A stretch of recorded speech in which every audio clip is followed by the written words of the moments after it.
talking about waiting at bus stops, how do you decide what bus stops get shelters and benches? That's another complaint we hear often, that I'm standing in the sun, I'm standing in the rain. There's no bench, especially for elderly riders. How do you just prioritize that? That's a very, very good question. We generally decide whether we will put bus bench or bus shelter at a stop based upon the utilization of that particular stop. So as we increase the number of boardings there, we will look to make an investment. So if we have 50 or more boardings at a location, then we say, well, it would be worth to spend the couple of $1,000s that it would take us to put in a bus bench.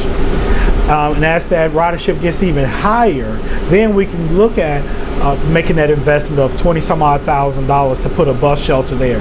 But if how much a bus shelter costs? Well, when you factor in the engineering and architectural expenses, and then putting in the right materials to withstand hurricane wind speeds, that cost starts to go up.